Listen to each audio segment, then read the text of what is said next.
برای گناهی اندک پیغمبرای خدا نزد خداوند اقدر لابه میکردن، اقدر التجا میکردن که امروزها وقتی قصه هاشون میخونیم در چشمام اشک پیدا میشود. در سوره صاد خداوند متعال و پیغمبرش محمد صلی الله علیه و سلم قصه چندین پیغمبران را آورده است. از جمله قصه حضرت داوود علیه السلام، داوود پیغمبر را واذکر عبدنا داوود ذا العید انه اواب. خداوند میگه ای حبیبی من، ای محمد صلی الله علیه و سلم، به یاد بیار بنده ما داوود ذا العید، یعنی داوود صاحب قدرت صاحب قوت که به یک تیر فلخمان لشکر جالوت شکست داده بود، که بسیار اواب بود، یعنی که به نهایت زیاد توبه کننده بود. چنان میگریست حضرت که زمین ها تر میشدند، از آب دیدش علف میروید در زمین، زمین با آب دیده خود شاداب میساخته است. بعدا قصه خطایی که از حضرت داوود علیه السلام واقع شد و خداوند چه نوع گناه او را بخشید به پیغمبرش قصه میکند و در قرآن ذکر آن را میارد که برای ما یک نمونه عبرت باشد. حضرت خداوندی میفرماید و هل اتاک حدیث نبأ الخصم اذ تصوروا المحراب اذ دخلوا على داود ففزع منهم قالوا لا تخف خصمان بغى بعضنا على بعض فاحكم بيننا بالحق ولا تشتت واهدنا الى سواء الصراط. ای حبیبی من میگه یا داری قصه داوود علیه السلام که هنگام در مسجد خود عبادت میکرد در محراب بود، ناخواست یک قوم از بالای دیوار محراب پریده و داخل مسجد شدن در هنگام عبادتش. قصه حضرت داوود مختصرا اول برات بیان کنم که ذلت او از چی عبارت است، چی خطاگی و چی کمبودی از او واقع شده است. مفسرین کرام معرخین در این موضوع چی میگویند، بعد انشاءالله بعد پوست از مغز جدا میکنیم کدامش حقیقت است به سمتون میرسونیم. زیرا که قصه داوود علیه السلام با اوریا و قصه بزنی گرفتن زنی اوریا در میان مردم به حد معروف و مشهور است که متاسفانه مردم تا به حال مو را از خمیر جدا نکردیان. در حق پیغمبر خدا حتی بعضا گپ‌های ناجا و ناسزای نیز میشنویم. سببش چی است؟ سببش آن است که اهل کتاب نصرانی ها چندین فیلم ها در همین موضوع برداشتیان، متاسفانه به پیغمبر خدا نه فقط به داوود علیه السلام، این بدگوهرها به تمام پیغمبرای خدا طعنها وارد کردیان. چه سخنهای ناجا در حق پیغمبرها میگویند. پیغمبران را نعوذ بالله بعضا به زنا هم به زناکاری نیز میبرند. گناه زنا را حتی در سر پیغمبرها زدیان.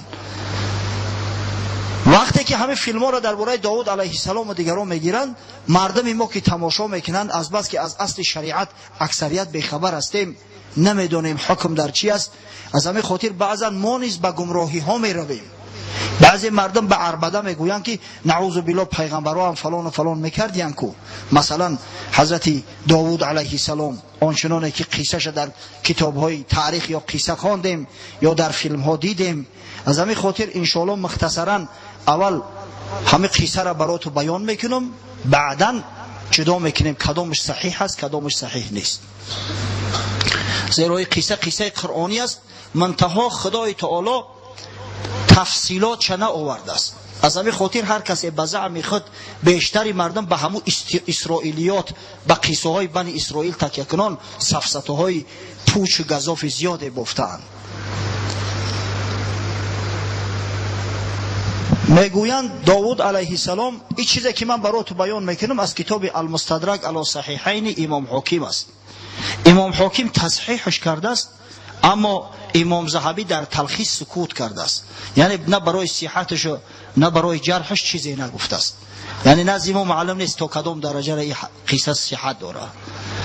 میگوید داوود علیه السلام حیات خود را به 3 بخش تقسیم کرده بود. یک روز در خدمت مردم بود، از بس که پادشاه بود حکم میکرد در میان مردم. یک روز دیگر همراه اهل بیت زنهاش بود، زیرا داوود علیه السلام 99 زن داشت. او زمان حالی زنها محدود نشده بودن به 4، 99 زن داشت. یک روز دیگر به عبادت خداوند تخصیص داده بود، از برای عبادت خدا، فقط عبادت خدا را میکرد. داوود به حد شیرین سخن بود، به حد آواز خوش داشت که وقتی که پیش پروردگار مناجات میکرد پرنده ها به او هم آواز میشدن، که به ذکر می اومد است. بار داوود علیه السلام در همون روز عبادت تورات میخوند، به قصه های ابراهیم علیه السلام، اسحاق علیه السلام، اسماعیل علیه السلام رسید، یعقوب علیه السلام. گفت پروردگارا این پدرای من اینقدر آبرو و عزت داشتیان، خداوند همون آبرو و عزت به من برسون که نام من هم در کتابای تو ثبت بگرده، برای آینده ها نمونه عبرت باشه. خداوند گفت یا داوود اونا به امتحانهای سخت مبتلا شدند و از امتحانها سربلندانه گذشتند، آیا تو از این امتحانها گذشته میتونی؟ گفت پروردگار رو امتحانم که میخواهم که مرا امتحان کنی. خداوند گفت من هستم که تمام بندگان را از گناه ها منع میکنم، باز میدارم. پس یک روز گفت قسم به عزت جلالم تو را بر نفس خودت موکل میکنم، تا چی مقدار امتحانی مرا برداشته میتونی. قضا الهی روز حضرت داوود به عبادت مشغول بود، ناخواست یک کفتر بسیار زیبا، حتی در بعض روایات اومده است که طلایی در نزدش آمد نشست که این شیطان بود است، بدبخت خودش شبیه کفتر کرده است، آمد در نزدش بسیار زیبا. وقتی حضرت داوود خواست به قفش اندک دورتر پرید، به همین منوال تا به نزدی همو سوراخی موری، مردم ما موری میگن، او زمانهای پیش تریزه نبود، به نزدی همو کوه آوردش. وقتی که از کوه پرید کفتر را حضرت داوود نظر میکرد، دید یک زن زیبای در بالای بامش غسل میکرده است، آبازی میکرده است. و حضرت داوود وقتی این زن دید گویا که عاشق شد، عاشق همون زن شد. باز چنان آب و تابش میتن، چنان باور کنه آب رازش میتن.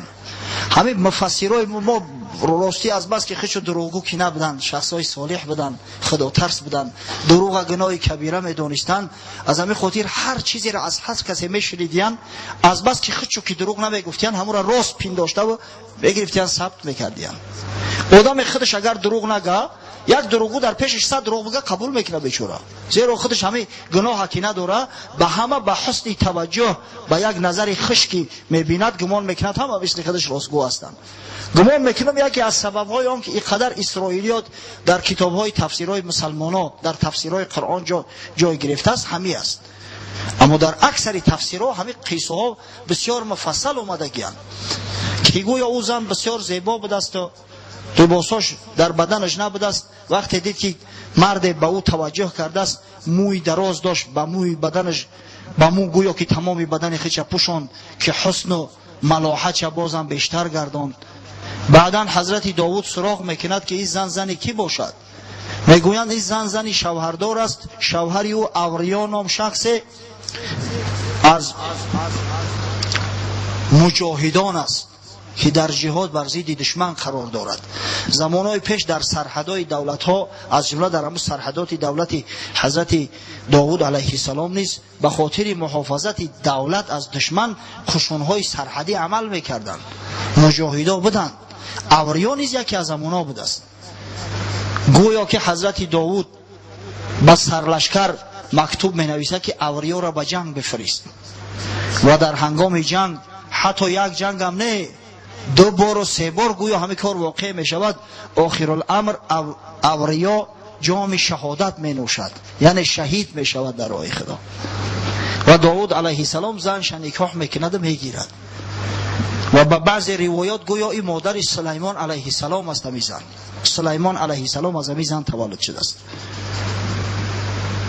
بعدا قصه ای را که در قرآن آوردیم همین مفسرها بیان میکنند که وقتی که داود علیه السلام بعد گرفتن این زن این واقع شده است، در محراب استاده و عبادت میکرد، دو شخص از بالای دیوار مسجد داخل شدند، پریده داخل شدند. دیوار مسجد داود علیه السلام به نهایت بلند بود. از این خاطر خداوند میگه ففزع منهم، داود علیه السلام از اونها ترسید. انسان حقیقتا قدرت نداشت که او دیوار را ببروید، خاصتا که از بالای او دیوار بپره و چیزش نشود. قالوا لا تخف، گفتن که نترس. خصمان، ما دو خصم هستیم، ما دو شخصی دعواگر هستیم. بغا بعضنا علی بعض، که یکیمان بالای دیگرمان ناحقی کرده ایم. فحکم بیننا بالحق، ای داود تو پیغمبر خدا هستی، پس بین ما به حق حکم کن که حکم بین ما و این برادر چی می شود. این هذا اخی له 99 نعجه ولی نعجه واحده، همه برادر من است. گفت یعنی برادر ایمانی من است، همه مؤمنان با هم دیگر برادر هستند. گفت 99 گوسفندی ماده داره، من یک گوسفند دارم، خداوند به من هم یک گوسفند نصیب کرده داده است. فقال اکفلنیها و عزنی فی الخطاب، خداوند در قرآن بیان کرده است برای پیغمبرش.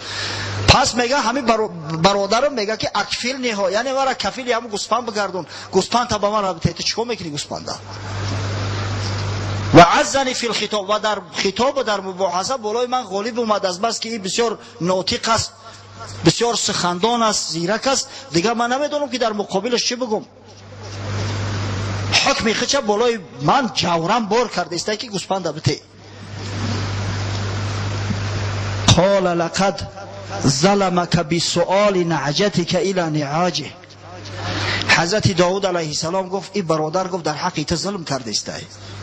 شخصی را که خدای تعالی 99 گوسفند داده است، وقتی که به یک گوسفند برادرش چشم علم میکنه، از این ظلم زیاد میشود. این به طلب کردن گوسفندی تو در حق تو ظلم کرده ایستاده است. و این کثیرا من الخلطاء لیبغی بعضهم علی بعض،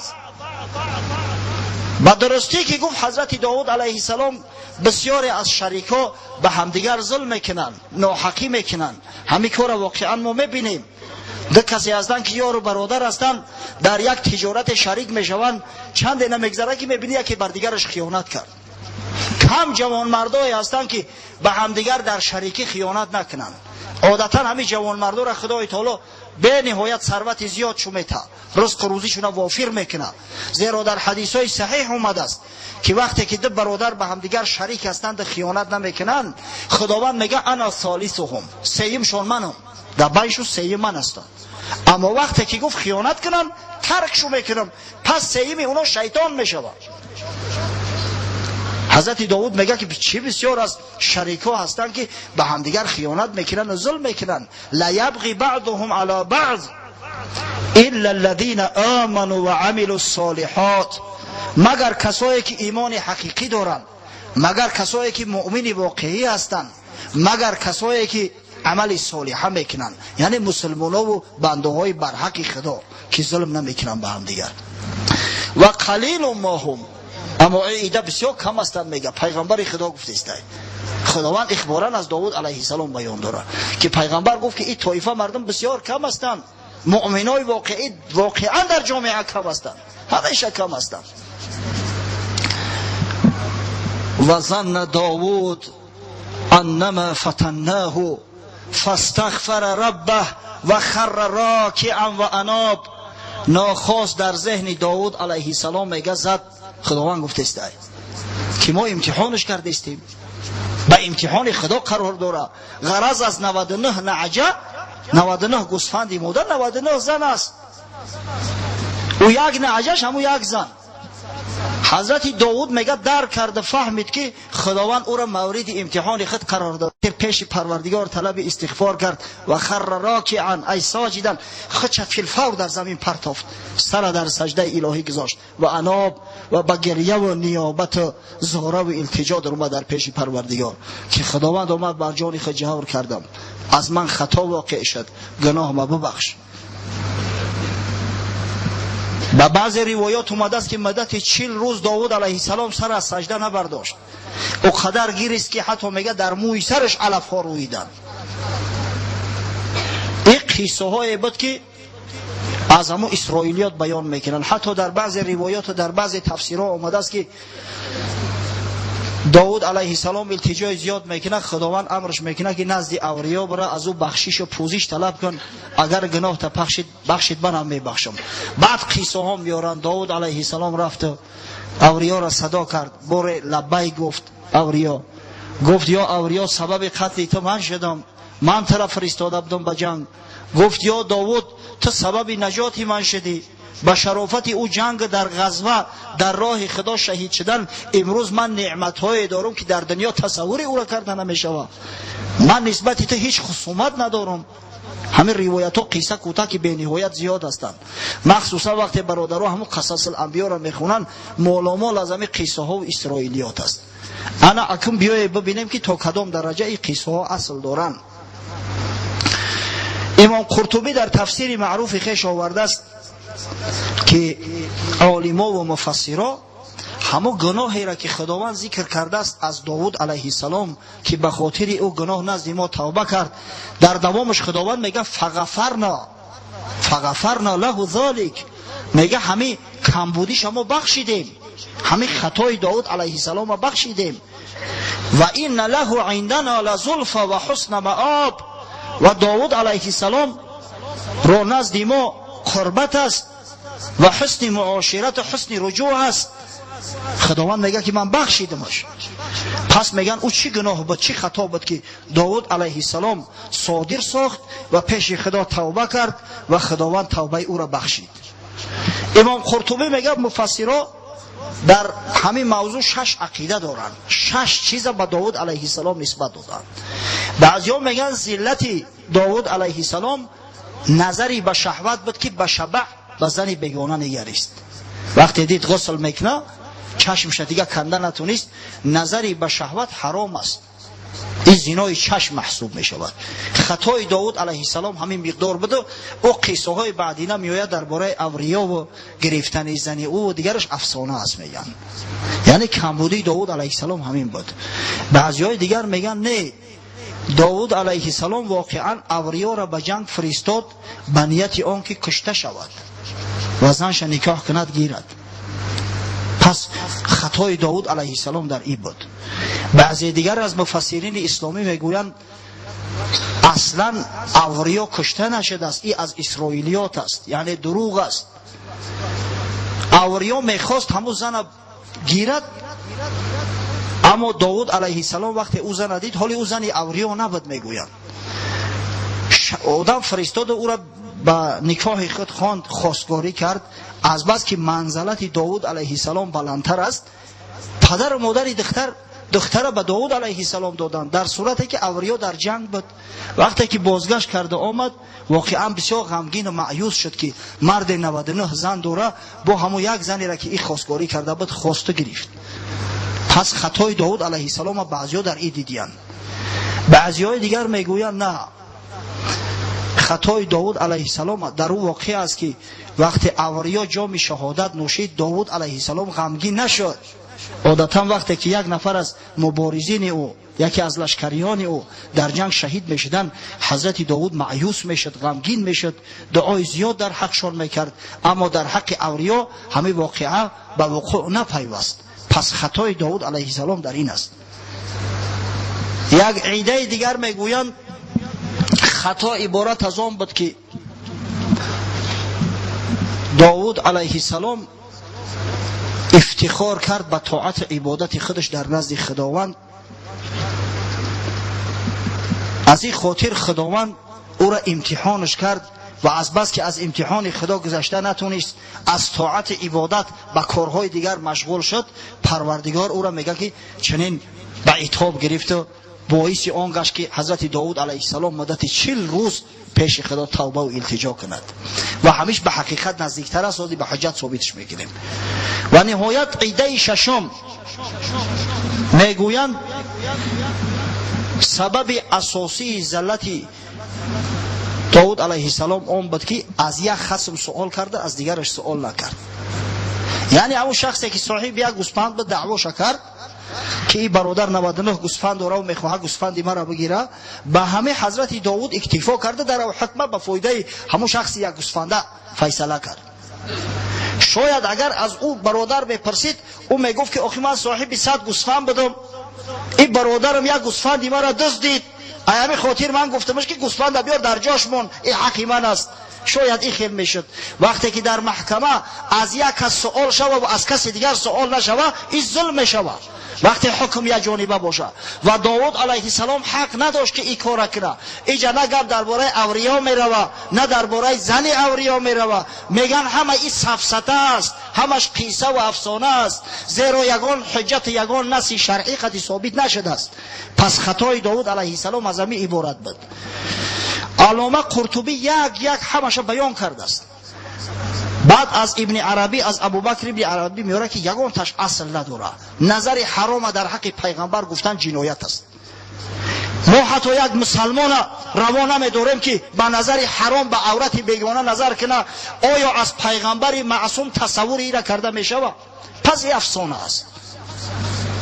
قصه به جنگ فرستادن اوریا که یک جنایت بسیار بزرگ است، حتی در حق پسترین مؤمنان، آیا می شود به پیغمبر چنین یک گناهی را نسبت بدهیم؟ والله دروغ است، این سفسطه است. همچنین کشته شدن اوریا، گرفته شدن زن او، اینا همه سفسطه هستند. ابوبکر ابن عربی یک همینا را ثابت کرده است. خود قرطبی مایل به همون حکم ششمی که ما گفتیم همی است که در حکم داود علیه السلام از بس که یک خصم پرسید دومش نپرسید، خطاش از همین عبارت بود. پس خداوند او را به عتاب گرفت و داود علیه السلام از خطای کرده خود پوزش طلب کرد. اما در یک عیده از تفسیرهای به نهایت معتبر همون قول پنجم اومده است، یعنی که خطای داود علیه السلام در آن بود که طاعت عبادات خود و اهل بیت خود گمان میکرد که به شرافت خودشون است، به پافشاری خودشون است و افتخار کرد از همین طاعت عبادات در نزد خداوند. در مستدرک امام حاکم از حضرت عبدالله ابن عباس شاه مفسران روایت شده است که حضرت عبدالله ابن عباس میگه ما اصاب داوود ما اصابه من الفتن الا من عجب او الا من عجب. هر فتنه که به سر داود علیه السلام آمد میگه به سبب عجب بود، به سبب خودبینی، به سبب تکبر بود، خویشتنبینی، عمل خود زیاد شماریدن بود. عجب به من نفسی، نفسی خودش در نظرش بسیار عظیم تافت. و ذالک انه قال یا ربی ما من ساعت من لیل ولا نهار الا و عابد من آل داود یعبدک یصلی لک او یسبح او یکبر. میگوید داود علیه السلام 24 ساعت بین اهل بیتش تقسیم کرده بود، بین زناش بین فرزنداش تقسیم کرده بود. یگان دقیقه نبود که کسی از اهل بیت داود علیه السلام در عبادت خدا قایم نباشه، تقسیمات کرده بود. از همین خاطر باره گفت پروردگارو در یگان دقیقه 24 ساعت شبانه روزی در حولی ما، در قصر من، تو مقصد در نمیابی که شخصی به عبادت تو مشغول نباشه. البته کسی در عبادت قایم است، یا نماز خوانده است، یا ذکری تر کرده است پروردگارو، یا تسبیح و تکبیری تر میگه. وقتی این سخن گفت خدا را خوش ناومد، فکره الله ذالک، خداوند کاری اومد. فقال یا داود این ذالک لم یکن الا بی فلولا عونی ما اتکت و ما قویت.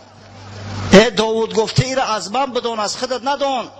اگر من نباشم، اگر وسوسه های شیطان از شما دور من نکنم، اگر شما را در عبادت من قایم نسازم، اگر لذت عبادت در قلب شما من جا اگر نکنم، به هیچ وجه شما نجات نمییابی. زورت نمیرسه که تو 24 ساعت در یک شبانه روز عبادت خدا را کنی. و عزتی و جلالی لاکلنک الی نفسک یوما. قسم به عزت جلالم گفت یک روز تو را بالای نفس خودت موکل میکنم، نصرت خدمت، کمک خدمت از تو میگیرم کو ببینم تو چه خیلی عبادت میکنی. حضرت داود هم گفت یا ربی فاخبرنی به. پروردگارا گفت وقتی که مرا میخوای امتحان کنی خبرم که از نتیجهش. بعد حضرت عبدالله ابن عباس گفت فاصابته الفتنه ذلک الیوم. همون روز در همه فتنه گرفتار شد که 2 نفر در اومدن در حکم داود علیه السلام خطا کرد. بعدا مدت 40 روز پیش پروردگار توبه و التجا کرد تا اینکه خداوند توبه او را پذیرفت. ببینه که پیغمبرای معصوم خدا پیش خدای قدر توبه میکنن، از خدا عون و کمک میخواهند. پس بر ما واجب است برادرها همیشه در همه حالت در همه وضعیت اولا شکر خدا را بکنیم که پروردگار ما را مسلمان و مسلمانزاده خلق کرده است. خداوند محبت عبادت در قلب جا کرده است، ما را اهل مسجد گردانده است. و همیشه شبانه روزی از خداوند التجا کنیم که پروردگارا کمک خود را، نصرت خود را، عون و هدایت خود را از ما قطع نکن که گمراه میشیم. وقتی تو یک لحظه داود علیه السلام به اختیار خودش ماندی، به خطا و لغزش رفت پیغمبری تو، وای به حالی با که اگر ما را به حال خود بگذاری احوال ما چی میشیده باشه. در یک لحظه شیطان با 77 وسیله گمراه ما میکنه. از همین خاطر همیشه باید از خدا توبه و التجا کنیم، پیش خدا التماس التجا نماییم که خداوند خودت نگهمان بدار، خودت محفوظ مان بدار. خاصتا امت محمد صلی الله علیه و سلم که خداوند در توبه و رحمت از براشو همیشه باز نگه می‌داره. روایت میکنن در احادیث آمده است از حضرت عبدالله ابن عباس رضی الله عنه قالت قریش للنبی صلی الله علیه و سلم. باره میگه قریشیان از پیغمبر خدا اومدن، غرض اشراف قریش، سردارای قریش، کسایی که ایمان نه آورده بودند. فقالوا له ادع لنا ربک یجعل لنا الصفا ذهبا. گفتند یا محمد پیش پروردگارت التجا کن، دعا کن تا اینکه خداوند همین کوه صفا را به طلا مبدل بگردونه. فإن اصبح ذهبا اتبعناک. اگر گفتم با چشم ببینیم که همین کوه صفا طلایی شده است پیروت بشیم، تابع تو بشیم. پیغمبر صلی الله علیه و سلم دست به دعا برداشت، پیش پروردگار التجا میکرد که حضرت جبرئیل امین نزدش حاضر شد. گفت یا محمد صلی الله علیه و سلم ان ربک یقرئک السلام و یقول لك ان شئت اصبح لهم الصفا ذهبا. ای حبیب خدا، گفت ای محمد خداوند بر تو دعا و درود فرستاد و خبر داد که اگر تو بخواهی، ان شئت اگر بخواهی، گفت من همو کوه صفا را به طلا مبدل میگردونم. فمن کفر منهم بعده عذبته عذابا لم اعذب احدا من العالمین. اما بعد این کسش ایمان نیاره یا کسی بر من کفر بورزه، با چنان بلاهای گرفتارشو میکنم که هرگز هیچ کسی را از عالمیا، هیچ قومی را گرفتار نکردم. وقتی که در پیش چشم شو سنگ به طلا مبدل گردم، اما تو یقین بدان ای محمد که هدایت در دست من است. او ایره که من هدایت نکردم اگر سنگ در پیشش طلا شود هدایت نمیابه. پیش چشمه که نور عرفان نیست، گر بود آسمان نمایان نیست. بعدی اگر کلگی یک جایه ایمان نآوردند به عذاب مبتلاشون میکنم که هیچ مردم از عالمیا به او بلا و عذاب گرفتار نبودن. و این شئت فتحت لهم باب توبه و رحمه. اما تو حبیبی من هستی، من نمیخواهم که امتی تو به بلاهای مبتلا شود و بعد در کتابهای خداوندی و در قرآن ذکر او بلاها مثل که قوم لوط و قوم نوح و قوم هود و امثال اینا به بلا گرفتار شدن برای دیگران نمونه عبرت قرار بگیره. تو اگر بخواهی دری توبه و رحمت ما بروشو باز میکنم. وقتی این سخن گفت حضرت رسول الله صلی الله علیه و سلم فرمود بل شئت باب توبه و رحمه. پروردگار را گفت من از تیلارم بیزارم، از تیلا شدن سفارم بیزارم. من میخواهم که تو بروی امتی من دری توبه و رحمتی خط باز کنی. پس این دری توبه و رحمت از برای امت محمد صلی الله علیه و سلم همیشه باز است. برادرای عزیز، بسیار نعمت بزرگ است، به قدر این نعمت باید ما برسیم. حضرت مولوی میفرماید در مثنوی شریف آن یک قچ داشت از پس می کشید، دزد قچ را برد و حبلش را برید. یک دهاتی قشقار داشته است، بیچاره قشقار شاکه بازار فروختنی می برده است. در بین مردم، در بین ازدحام کدام دزدی چابک بند قشقار می برد به دزده می برش، این خبر نشید است. چون که آگاه شد دوان شد چپ راست تا ببیند کان قچی برده کجاست. وقتی واقف شد دید که بم بریدگی است، بیچاره دیگه چپ دوید راست دوید، اکم گوسپند دزدیدگی را میکوه که کی برده باشش. بر سری چاه بدید آن دزد را که فغان میکرد ای وا ویلتا. سر یک چاه اومد، همون دزدی که گوسپند دزدیده بود بدگهر در لب چاه ایستاده داد و فغان داره، گریه داره. گفت نالان از چی ای استاد؟ گفت همیانی زرم در چه فتاد. همین کمبغل مردم بیچاره سودا میشود، در سری خودش مصیبت قشقار شد دزدیدن، با یک کسی دیگر را میبینه گریه داره، همون را جگرش میسوزه، احوال پرسیز کرد که چه کردی، جلوی چی واقع شد؟ گفت همیانی زرم قبچق طلاهم در دوری همی اوغلتی در چاه، در توانی در روی بیرون کشی، خمس بدهم مرد را با دل خوشی، خمسی 100 دینار بیستانی بد است. گفت من او بازی را نمیتونم. دزد گفته است اگر بدروی از داخل همین چاه همه همیان طلا را بیرون بروری 5 از شیر مادرت حلال میتوند. 100 دینار ای گفت در داخل همیانم. دینار پولی طلایی را میگن. خمسی 100 دینار بیستانی بد است. گفت او خود این بهای 10 قچ است. 100 دینار 20 دینار می شود. این بیچاره با خودش اندیشه کرد، آخه گفت در این پول 10 تا قشقار میخرم، یک قشقار 10 دینار بوده است. گردر بربسته شد 10 در کشاد، گر قچه شد حق عوض اشتر بداد. شکرانه نعمت پروردگار ببی گفت یک قشقار رفت، این پولی 10 قشقار شلو میویا. جامه ها را کند اندر چاه رفت، جامه ها را برد هم آن دزدی تفت. بیچاره جامه هاش کشید، لباس ها را برآور، لباس های فسان شد، دروی چاه در اومد، این دزدی بدگهر جامه هاش هم دزدید برد. بعد حضرت مولوی نصیحت میکنه هین سواری توبه شو در دزد رس، جامه ها بیستان از دزد باز پس. ای مسلمان میگه او دزدی بدگهر همون شیطان ای، عباداتی تر دزدیده است، وقتی قیمت بهات دزدیده است، ننگ ناموس شعور ایمانی تر دزدیده است. دیر نشده است، تیز سواری توبه شو، در توبه سوار شوی اسب جوم است، تیز خطا در دزد برسان. هین سواری توبه شو بر دزد رس، جامه ها بیستان از دزد باز پس. مرکبی توبه عجایب مرکب است، بر فلک تازد به یک لحظه زی پست. این خدای تعالی این مرکب توبه را چنان چابک خلق کرده است که در یک لحظه به عرش اعلا میرسوند. لیک مرکب را نگه میدار از آن که بدزدید آن قبایت را نهان. نه که هشت در سرت بگی که شیطان همی توبت هم ندزده.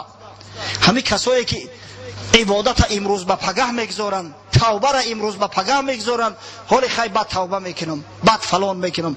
همین شخصایی هستند که در دام شیطان گرفتارن، شیطان علمو مرکب توبه شون هم دزدیده سی بدبختورا.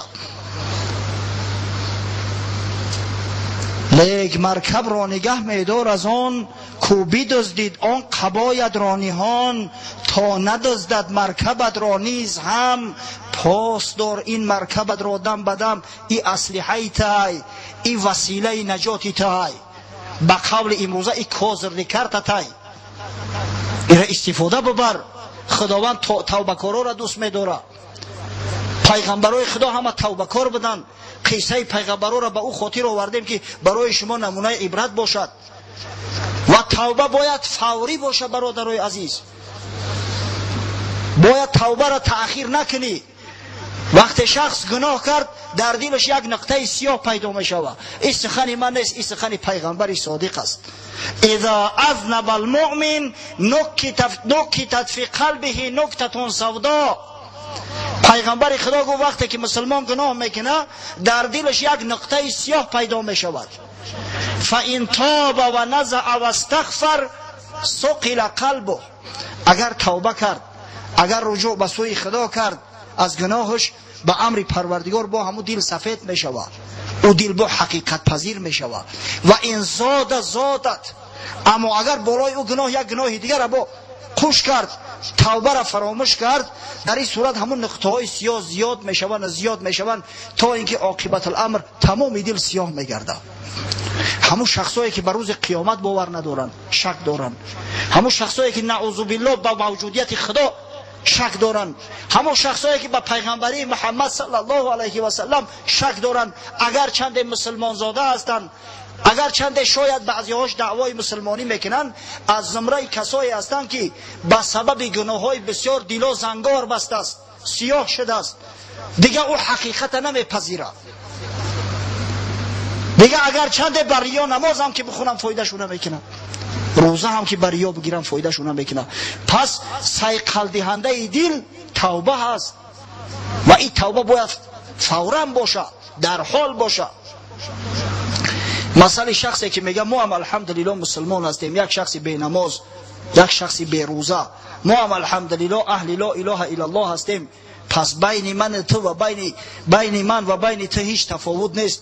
با یک مسلمان نمازخوان، با یک مسلمان عابد مراجعت میکند. مسئله این مسئله درخت کدو را میمونه. کدو را در نزد صنوبر افتخار میکنه که ما هم مثل تو درختم بسیار کتگی نکن، ما هم درختم، ریشه دارم، تنه دارم. اما صنوبر میگه ولی تو صبر کن، حالی این دغدغه تا بروز طوفان بمون. با وقتی که طوفان میشه و طوفان در تاب دادن میزنش، درخت صنوبر قایم و استوار است، زیرا ریشه های مستحکم داره، ریشه آب خورده داره. اما درخت کدو یا از تنه کنده میشوه یا از ریشه جدا میشوه در هنگام همون طوفان. مسئله او کسایی که اهل ایمان هستند بگذار، اما عبادت ندارن، ریشه ایمان خودشون به آب عبادت سیراب نمیگردونن، مسئله انمو درخت کدو را میمونه که یک چوبی خشک است، خشک شده است، به اندک طوفان کنده میشوه. بعید نیست که در هنگام سکرات مرگ همین طایفه مردم به ایمان از دنیا بروند. برای همین توبه باید فوری باشه. تصور کنه که یک آدم زهر بخوره، پس برای او واجب است قی کردن.